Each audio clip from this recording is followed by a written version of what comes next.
तो अगले एपिसोड में दिखाया जाता है। यहाँ हम देखते हैं कि सोनी और टीना एक दूसरे के साथ बहस करते हुए आगे बढ़ते हुए चले आ रहे हैं और अपने रूम में आ जाते हैं। तभी सोनी टीना से कहती है, तू पागल हो गई है टीना, हाँ हैव यू लॉस्ट इट? तू मेरी बात सुन, आज नहीं तो कल राज को जवाब देना ही होगा तुझे। How can you do this all because of this strange जिसको तू जानती भी नहीं है। हाँ बाय द वे नाम क्या था उसका? तभी वो कहती है, देख तू ना बिल्कुल गुस्सा मत कर, हाँ मुझे उसका नाम नहीं मालूम और पता नहीं वो दोबारा मिलेगा कि नहीं मिलेगा, बट उसने मुझे जो भी कहा वो भी मुझे अच्छा लगा। ऐसा लग रहा था कि जैसे मैं दुनिया वालों से बदला लूं। एक अजीब सा सुकून मिला मुझे। तभी वो कहती है, कैसा बदला? टीना किसी को पता भी नहीं चलता कि जो तूने किया है, और इवन मैं दुआ करती हूँ कि ये बात किसी को पता भी ना चले, वरना तेरी लाइफ में क्या होगा ये तू खुद भी नहीं जानती। ये जो तूने किया है ना, डोंट नो तेरे लाइफ पर क्या इफेक्ट पड़ने वाला है। You know I don't care, जो होगा देखा जाएगा। तभी वो तौलिया लपेट कर बाहर आ जाती है और आकर बैठती है। तभी सोनी कहती है, तेरा तो कुछ नहीं पता, लेकिन तेरी लाइफ में दो लोग ऐसे हैं जो तुझे बहुत प्यार करते हैं, एक तेरे पापा और तेरी दूसरी दोस्त मैं।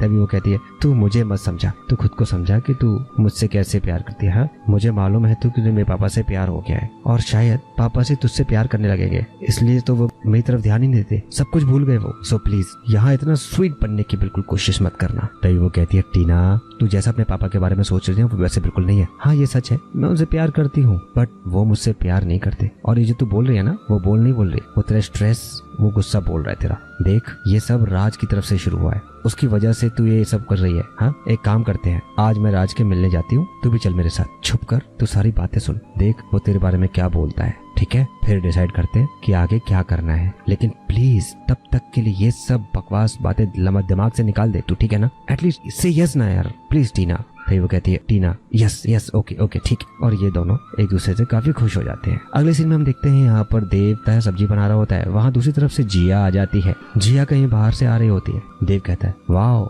आज सूरज कहाँ से निकल आया है मैडम, डे टाइम पर घर, स्ट्रेंज वेरी स्ट्रेंज। तभी वो कहती है, एक्चुअली बहुत जरूरी काम था और बदकिस्मती से जिससे काम है वो घर पर ही है, तुमने वो सब एनिवर्सरी में मांगा था ना। तभी वो उसके अंदर से कुछ निकाल कर देती है और कहती है, ये तुम्हारा एनिवर्सरी गिफ्ट, डिवोर्स पेपर, पढ़ लो और पढ़कर साइन कर देना। तभी देव कहता है, ये क्या बचपना है जिया, शादी कोई बच्चों का खेल है क्या? और मैंने जो पहले कहा था मैं आज भी उसी पर अड़ा हुआ हूँ, मैं तुमसे बहुत प्यार करता हूँ जिया, मैं ना डिवोर्स चाहता हूँ और ना ही मैं तुम्हें डिवोर्स दूंगा। तभी जिया कहती है, शट अप देव, तुम इस तरह से मुझे जबरदस्ती रिश्ते में नहीं रख सकते, मैं तुम्हारे साथ नहीं रहना चाहती, क्या मिल जाएगा तुमको? तभी देव कहता है, देखो जिया मेरा मानना यह है कि ये जिंदगी सब गुजर जाएगी, हम फिर से एक हो जाएंगे, ये सब निकल जाएगा। तभी वो कहती है, हमारे रिश्ते में कुछ नहीं बचा देव, हम सिर्फ झेल रहे हैं एक दूसरे को। तभी देव कहता है, ये तुम्हारी सोच हो सकती है पर ये मेरी सोच बिल्कुल भी नहीं, मैं ये बिल्कुल नहीं मानता, ये मानने के लिए मेरे पास कोई रीजन नहीं है। तभी वो कहती है, ठीक है तुम्हें रीजन चाहिए ना, मैं दूंगी तुम्हें रीजन, और वो भी ऐसा रीजन दूंगी कि तुम खुद इस रिश्ते से इनकार करने के लिए नहीं बल्कि हाँ करने के लिए भीख मांगोगे। वो डिवोर्स पेपर उसके सामने रखकर चली जाती है। यहाँ देव कुमार उसको घूरता रह जाता है, देखता रह जाता है कि आखिरकार ऐसा हुआ क्या है, और वो यहाँ घर से बाहर निकल जाती है। अभी अगले सीन में हम देखते हैं यहाँ पर वो तीनों यानी कि टीना और राज और सोनी और राज एक दूसरे से बात कर रहे होते हैं और टीना छुपकर उन दोनों को सुन रही होती है। तभी हम देखते हैं वो कहती है, राज मुझे कोई भी हक नहीं है तुम्हारे और टीना के बीच में बोलने का, लेकिन एज अ फ्रेंड ऑफ टीना मैं तुम्हारी वेल विशर हूँ, मैं तुमसे एक बात कहना चाहती हूँ कि टीना तुमसे बहुत प्यार करती है। वो कहता है, आई नो ये सच है कि मैं भी टीना से बहुत प्यार करता हूँ, लेकिन सिर्फ एज अ फ्रेंड, उस तरह से नहीं जैसा वो चाहती है, और ऐसा तो बिल्कुल भी नहीं। तभी वो कहती है, बट प्रॉब्लम ही क्या है? हाँ तुम्हें टीना में कोई कमी महसूस होती है क्या, या तुम्हारी कोई गर्लफ्रेंड है? तभी राज कहता है, नहीं ऐसी कोई बात नहीं है। तभी सोनी कहती, तो एटलीस्ट एक बार तुम टीना और अपने रिश्ते को एक बार जायज करके देखो ना, हो सकता है कि वो तुम पर या फिर तुम्हारे बीच में कुछ ऐसा रिश्ता हो जाए हमारी दोस्ती के लिए। तभी वो कहती है, राज देखो सोनी, टीना की जिद मुझे भी है, मैं उसका फोन इसलिए नहीं उठा रहा था क्योंकि मैं उसको फोन करना नहीं चाहता, क्योंकि मुझे बहुत गिल्ट है, मैं इसलिए नहीं उठाना चाह रहा था। तभी वो सोनी कहती है, गिल्ट? कौन सा गिल्ट? मैं कुछ समझी नहीं। तभी राज कहता है, देखो सोनी, मैं आज जो तुम्हें बताने जा रहा हूँ वो उसके लिए बहुत हिम्मत चाहिए, लेकिन आज जब तुमने पूछ लिया तो ये सच बताना भी जरूरी है मुझे। हाँ क्या बताऊँ, मैं एक गे हूँ और मैं टीना के फादर देव से प्यार करता हूँ, और ये बात मैं उन्हें कभी कह ही नहीं पाया और शायद कभी कह भी ना पाऊँ, और यही गिल्ट है मुझे कि मैं ऐसे कुछ कर पाऊँ। वहाँ पर दूसरी तरफ टीना को काफी गुस्सा आ रहा होता है, वो मुंह छुपा लेती है। अगले सीन में हम देखते हैं यहाँ पर देव अपने घर पर सोया हुआ होता है, उसके घर पर उसको किसी का फोन आता है। तभी वो फोन किसी और का नहीं बल्कि जिया का है। वो फोन उठाता है और कहता है, अरे जिया, थैंक गॉड तुमने फोन किया जिया। तभी वो देखते हैं कि यहाँ पर जिया किसी के साथ रोमांस कर रही होती है और वो उसको जला रही होती है। और वो रोमांस करते हुए का वीडियो उसके सामने ले आती है। तभी वो कहता है, जिया यू ब्लडी बिच, तुमने मुझे कॉल करके ये सब दिखाने की जरूरत कैसे की। और यहाँ पर वो रोमांस वाला वीडियो वो पूरा का पूरा उसको दिखाती है और गुस्से में यहाँ पर देव सब कुछ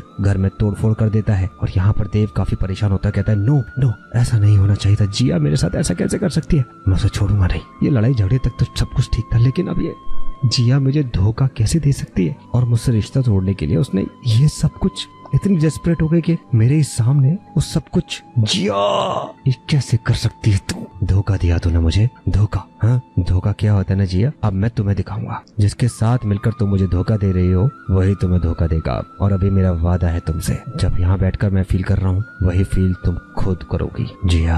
अब मैं तुमसे बदला लेकर रहूंगा जिया। यहाँ पर ये कुछ प्लान बनाता है देव। तभी अगले पल में हम देखते हैं यहाँ पर टीना और सोनी खड़े हुए हैं। तभी टीना सोनी से कहती है, मैंने पापा को बहुत अच्छा समझा था और उन्होंने क्या किया मेरे साथ, मैंने उनसे इतना प्यार किया और उन्होंने मेरा प्यार छीन लिया तुमसे। तभी वो कहती है, नो टीना नो, तुम जैसा सोच रही हो वैसा कुछ भी नहीं है। तुम्हारे पापा तो खुद परेशान है जीना, वो तो तुम्हारे रिश्ते में कुछ करने के बारे में सोच नहीं सकते। वो तो खुद तुम्हारी माँ जिया की वजह से परेशान है। और तुमने सुना ना आज राज ने क्या कहा, तुम्हें तो ये सब कुछ पता ही नहीं है, इसमें तो उनकी कोई गलती नहीं है, वो तो बेचारे इन सब से अनजान है। तभी टीना कहती है, सही कहती हो तुम, इसमें पापा की कोई गलती नहीं है, सब कुछ मेरी माँ की वजह से हुआ है। लेकिन माँ को संभालने के क्या करूँ मैं, और मेरी लाइफ में सब कुछ हो रहा है तो मैं कैसे करूँ। यहाँ पर जी और सोनी के बीच में कुछ बातें चल रही होती है। तभी अगले सीन में हम देखते हैं यहाँ पर सोनी और देव सुबह के वक्त एक दूसरे से बातें कर रहे होते हैं। तभी वो कहती है, मैं आपसे कहाँ कह रही हूँ देव कि आप मुझसे शादी करके घर बसाइए, मैं कभी ऐसा नहीं कहूँगी। मैं सिर्फ तुम्हारा साथ चाहती हूँ देव, आपके साथ रहना चाहती हूँ, आपके साथ सीने पर रखकर सर सोना चाहती हूँ, आपको किस करना चाहती हूँ, हक करना चाहती हूँ, ये सब कुछ करना चाहती हूँ, हमेशा के लिए आपके साथ रहना चाहती हूँ, बहुत सुकून के साथ में। तभी देव कहता है,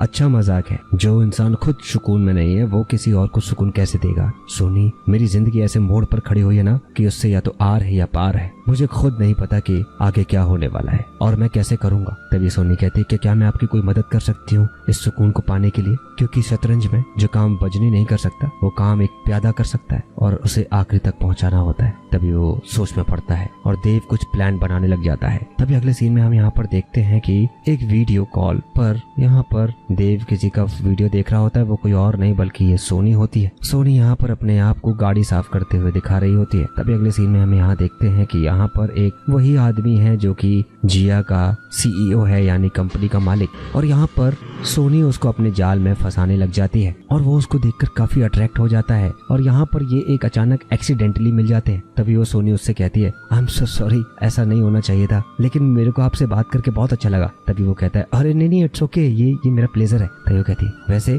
आप कल फ्री हैं क्या। तभी वो कहता है, कल का क्या प्रोग्राम है आपका बताइए। तभी वो कहती है, ये बात इरादे की नहीं है, आपको बहुत पसंद किया मैंने, यानी कि no what, I like old young man और you have that girls, yes yes yes.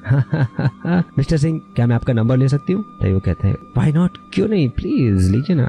तभी वो उसको उसके फोन से अपने फोन पे कॉल करती है और ये सब कुछ एक प्लानिंग के अकॉर्डिंग हो रहा होता है। तभी वो वहां से निकल जाती है। तो इसी के साथ में ये एपिसोड यहाँ पर खत्म होता है। अगले एपिसोड में जल्द मिलेंगे, तब तक के लिए नमस्कार, धन्यवाद।